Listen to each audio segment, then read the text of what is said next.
I might just add, Greg, when we talked earlier, you were talking about the art piece having public participation. So Right. they anticipate that being a public process and perhaps having maybe several different art pieces that the public can weigh in on and pick their favorite. Yeah, that's exactly right. We'd love to turn it into a little more of a community engagement through the village website, probably tied to some of our other websites, but the idea being, let's get something, get 3 or 4 options out there and then get some buy-in, some excitement. I think it really is going to be public art, and so we want the community to be part of that process. You know where that's going to go yet, shops? We don't. We're still in that process. Mr. Terrell is helping us with that kind of refinement. There'll be a prominent location. A question about the backside of the village shops. Fairy Tale Ballet has been dark since January 2016. Yes, ma'am. Is there no interest in this side, or why has it been so dark? And we're hoping that there's going to be more retail. A lot of it is service, so those retailers that are on the backside are concerned. Sure. So, we have a great leasing group here. We use local CBRE, Dave Hickman and Nefros, and they've been doing a great job in showing that space to a lot of folks, and it just hasn't kind of quite hit the right fit. We are talking to somebody relatively seriously right now, and we're excited. I'm just as excited, I promise you, to get that filled as you guys are. It's the only vacancy we have at the village. It's actually the only vacancy we have at any of the properties. And so I'm very aware of it and I work on it every day. Yes, ma'am? Okay, I got a couple questions. First of all, I live about 2 blocks from Corinth, and I think that the remodel of that Corinth North is great. Do you have any plans to cover that patio or even trellis it? It's really hot.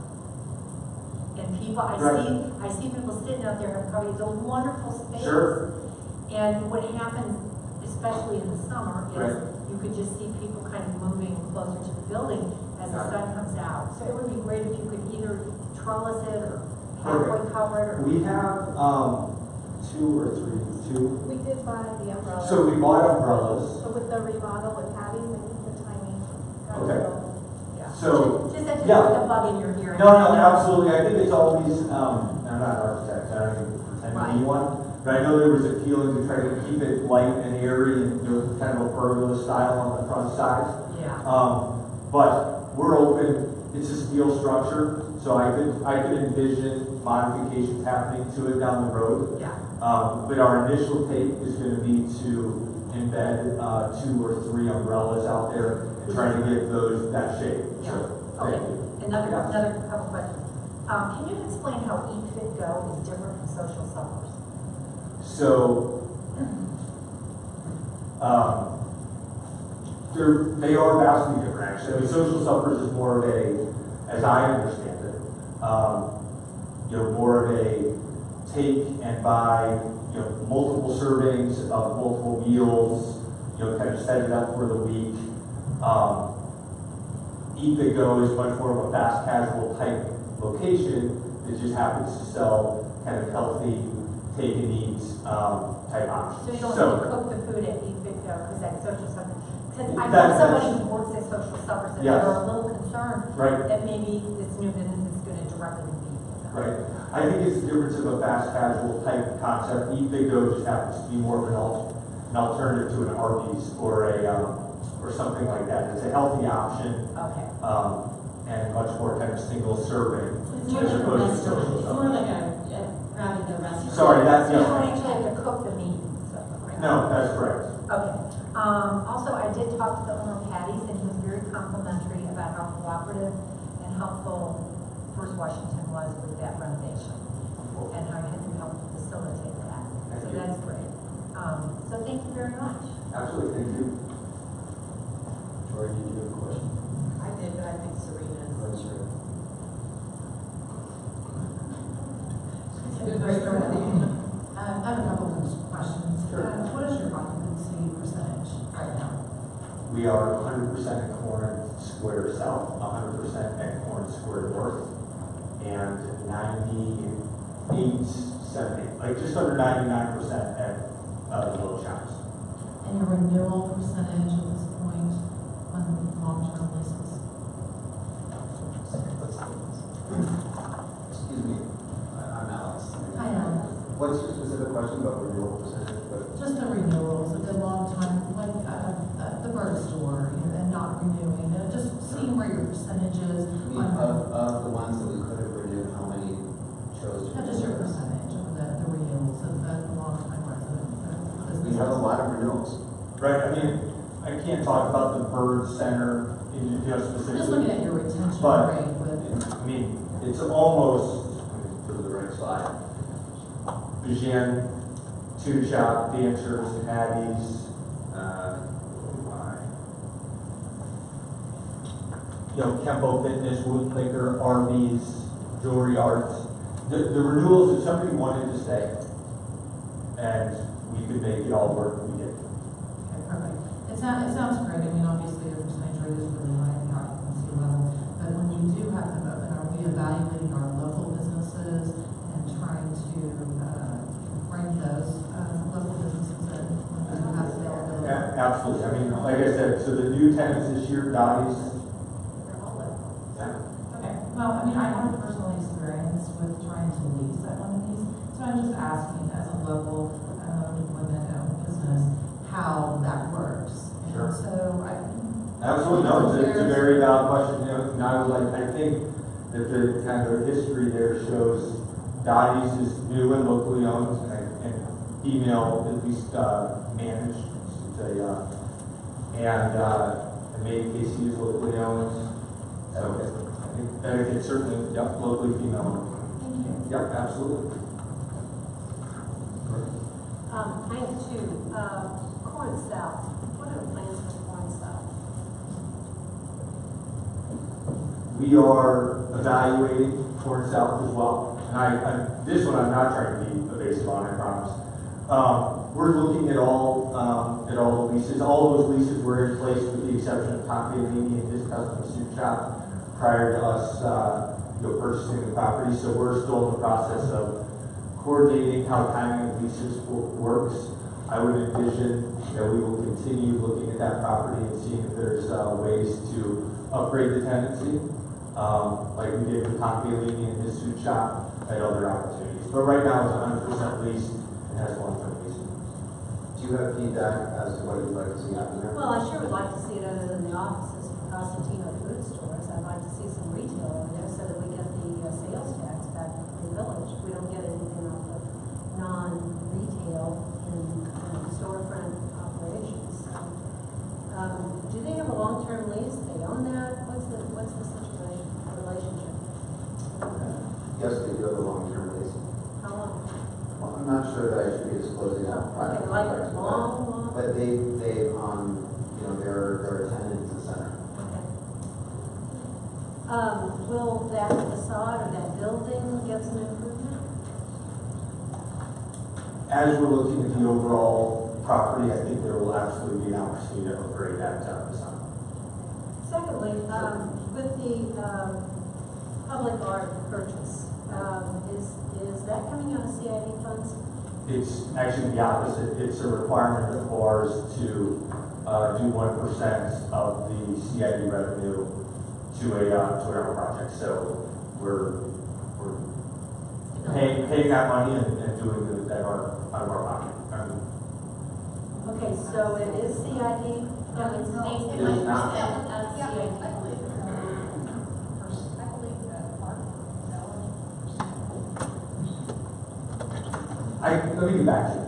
I mean, I want to make sure I quote the right CID. It's 1% of the revenues that we receive from the CID. 1% of the revenue, Total revenues received from the CID. so it is CID. Sorry, I think it meant CID eligible. Yes, it's CID receivables that we collect. 1% of that goes towards us.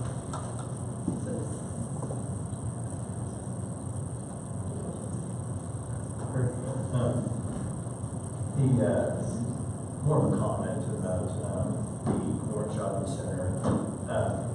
Previous renovations, I know you've kind of inherited some poor quality craftsmanship, if you will, as far as planters and things that you're trying to piece together.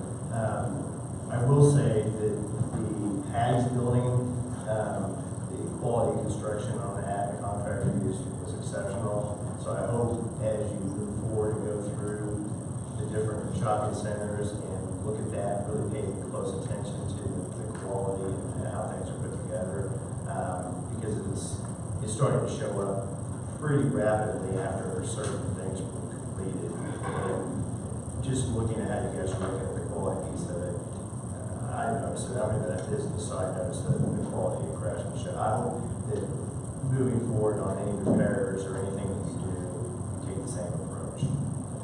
Great, thank you. Jordan? Ashley?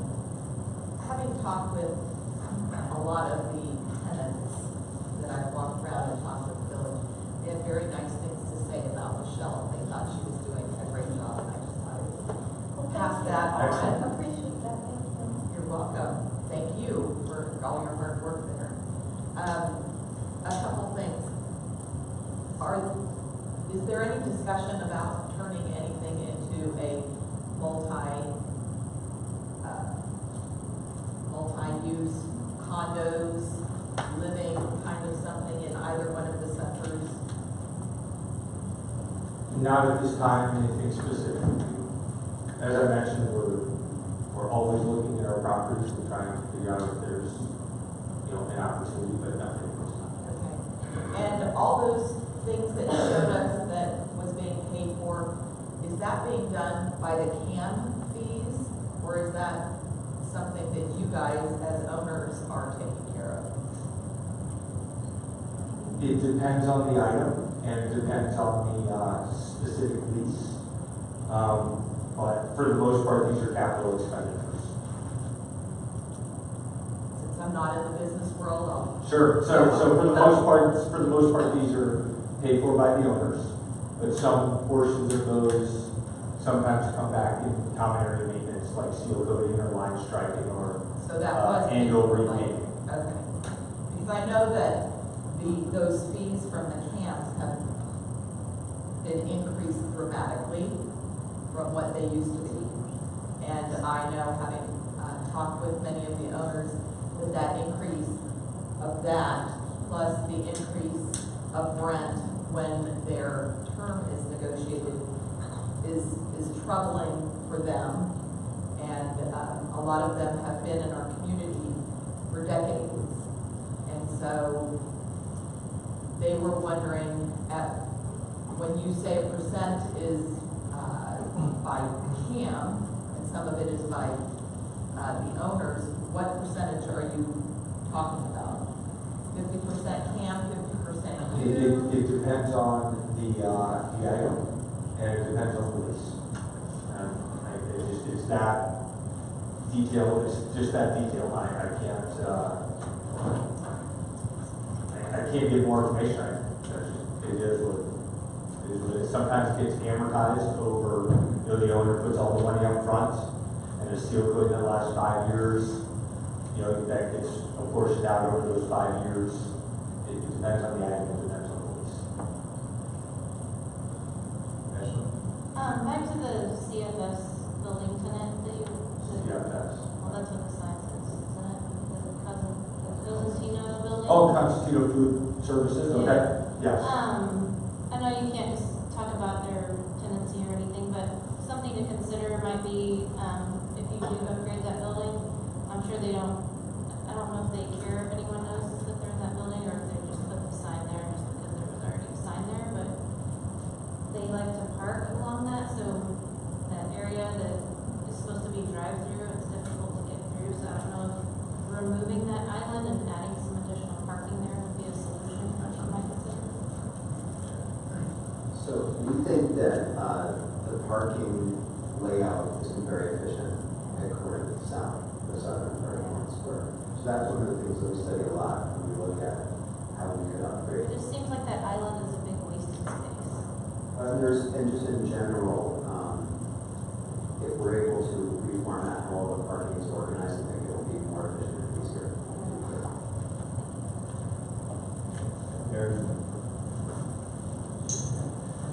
Greg, Alex, I don't know if it was more than a year ago when we first met you, a lot of talk of partnership and commitments and promises were made, and I just want to say that, I think you guys have really delivered with both the spirit and the letter of that so far, and I appreciate that. And Michelle, I've heard good things about you, and you were very responsive. There's that property near Brighton Gardens, that strip that had, you can see it, and so it hadn't gotten a lot of attention, but there was very prompt response to getting that cleaned up too, so I appreciate that very much. And I have a request. You're taking feedback, you're taking notes. I can't miss my opportunity. And this is just my idea. This is a lot of residents from my ward, and I think you've heard from some of them already, maybe through committee. But we've, as you know, substantially improved Mission Road, one of the main entrances to your Prairie Village shops. We've created an aesthetically, dramatically better experience for both pedestrians, bicyclists, and drivers entering your shops from that. One of the things a lot of people in the community would love to see is an improvement, perhaps a partnership, working together with the city and others on your the corner of 71st and Mission. It would be the Mason's parking lot corner. That would be the northwest corner of that intersection. I mean, ideally, a small pocket park with your signage, welcoming people to your shops, encouraging people to do the pedestrian experience, maybe have a seat and enjoy some public art before they go and spend a bunch of money in your shops. And I just think that's a win-win and a natural opportunity for improvement and to continue that, leverage those dollars that we spent along that aspect. So that's my humble request. Perfect. For you to say. And I'll just take that one step farther. That corner is part of the various locations within the village that our consultants looking at as opportunities to do public art. So I'll have to a little bit defer to him, but that corner is absolutely on the list to be evaluated. Great, thank you. This isn't the first time they've heard that request. I just wanted to reinforce it. I knew that was the case. Absolutely. Thank you. Thank you. Yes, I would be remiss if I didn't thank you working on the Jazz Fest. You give us a big chunk of money, Village Fest, and State of the Arts, and you give a lot. So, And we appreciate it. I'm going to jump. So, as you can see this morning, I just did the third bullet here on the slide, which is greatly appreciated. Okay, thank you. We appreciate it. Thank you. Absolutely. Any questions?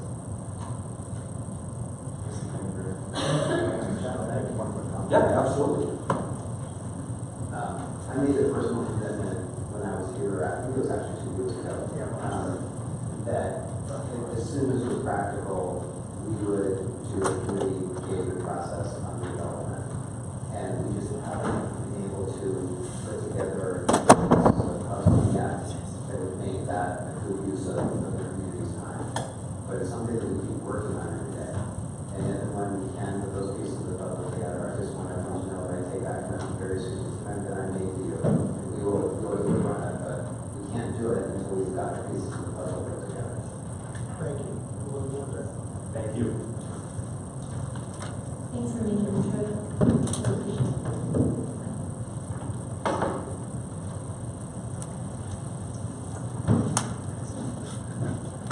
Next item on the agenda is approval of adding government city's insurance plan. Wes, are you going to talk? We may. I think this is a pretty straightforward decision to be made. After the approval of the 2017 employees insurance for healthcare, we stayed in communication with CBIZ about a question that was posed by the council. Could an elected official join our healthcare plan? Dave and Kristen are here tonight from CBIZ. staff continued discussions, and they continued discussions with United Healthcare, our new provider, and found out the answer to that question is yes. Elected officials could join our healthcare plan. And so we're bringing that to you tonight as information, but also it's up for consideration of adding the governing body to our healthcare plan. There's 2 decision points that need to be made, and if so, if approved, determine that the city funds part of that healthcare plan. And so tonight, we need discussion about the possibility of elected officials joining the healthcare plan, and if so, what percentage, if any, would that be?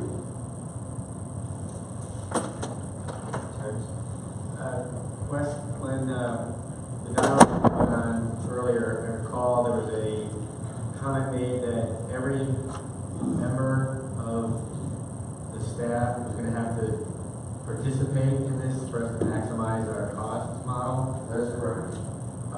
Would it be the same thing here, that would the entire council have to be enrolled in that program as well, or would it be a select basis? You know, we talked about that, and we believe that the city council would be much like our retirees, is that it would be an opt-in version since you're not paid staff. And so, in fact, we send information to all our employees, explaining the difference, that it would be treated like our employees, our retirees, excuse me, that they can join the plan, but they pay a full percentage, unless you determine otherwise. Okay, as somebody who works, I don't have health insurance through my employer, right? Well, I do, but it's very expensive, and my husband, his employer doesn't insure me either. I think it'd be great to open this up to city council members, but I would not be in favor of having the city cover the premium. I think that would be tantamount to taking council pay. So if we weren't willing to take council pay, I don't see the difference between that and having the city cover the premium. So that's my 2 cents. Thank you. I'm wondering, Wes, especially since we haven't discussed how much might be covered by the city, and I'm sure this is true probably with Sheila's spouse as well. At the company where I work, it's also optional, and that's what I'm kind of wondering about, what the definition is under which the elected members might be covered, because I have the option, if I pay for all of it myself, to cover my family at my place of work. And generally for smaller-ish groups, we have probably 100 or something like that here, it's still probably pretty expensive to do that. But I'm wondering if that might be an option as well, to cover, if it were permissible to cover, not necessarily pay for, council members, would it also be possible to cover and certainly not pay for council attendance? In the agenda form, I put down that the 3 plans that would be offered would be employee only, employee plus 1, and family. So, yes, to answer your question.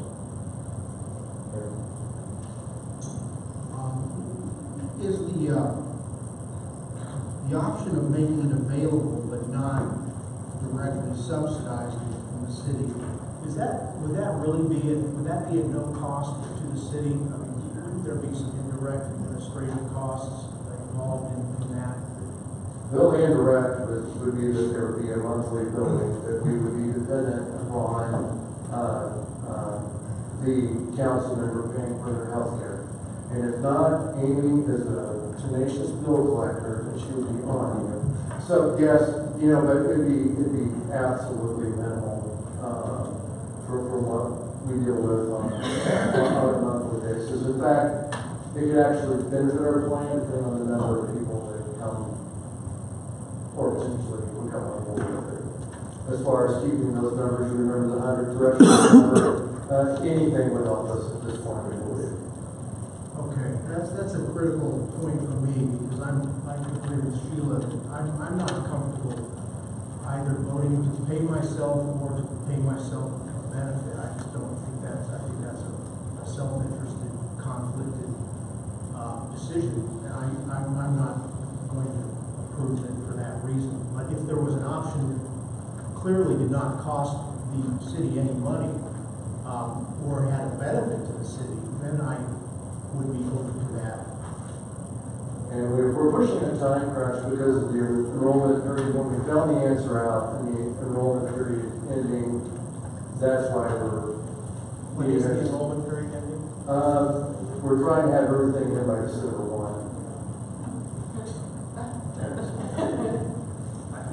Weston? Excuse me. I have to agree with Eric and Sheila on the receiving the benefit portion of it, that the city shouldn't pay for that. But with that, I would like to make a motion to move COU 2016-68, consider approval of adding government body to city's health insurance plan to the council meeting. Second.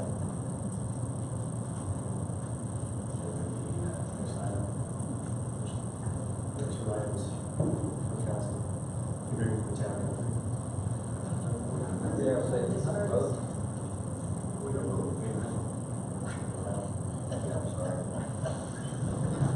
All those in favor of moving, all those in favor of moving 2016-68 approval of the governing body to the city's health insurance plan moved to the city council meeting, please say aye. Aye. All opposed? Passes. Next item, Keith, will we move that to the council meeting or this? Okay. Yeah, this is for our custodial contract with all the city facilities. 3 years ago, we put that out in bid. Prior to that time, we had a relationship with a company for 36 years, so we're trying to find the right company to build a relationship with going forward. Town and Country is not the low bid as we went out to the market this year. Janissing was our current provider, was the low bid. We feel that the city would be better served by trying to establish a relationship with Town and Country. We've had 4 crews in 3 years with them, with Janissing, and probably will be ready to go on to our for the third years. So that's why we're wanting to move forward with a company that's not a low bid, Town and Country move forward. Had good reference checks and provide the same service for Leewood, and crews that we contract with for that service. It's the same company that will be helping us with our services here. So, any specific questions you have, to answer. I have a couple of questions just on the services, on the annual services where you have the light fixtures and the lamps.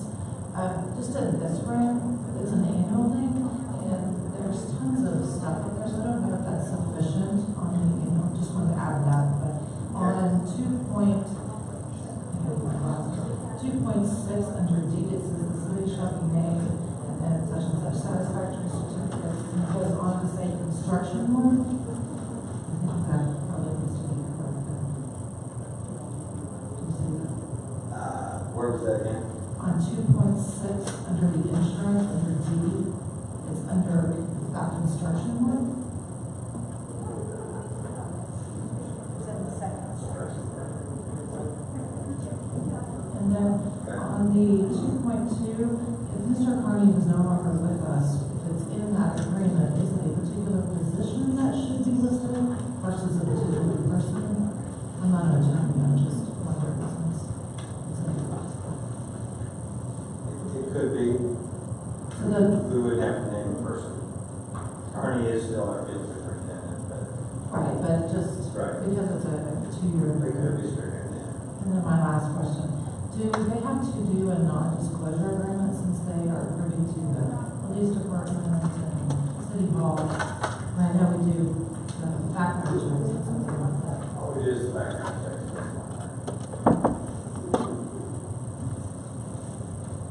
We want her to see that have for agreements here. Additional questions? Entertain a motion. So moved. We have a motion, and a second. Any further discussion? All those aye. Aye. All opposed?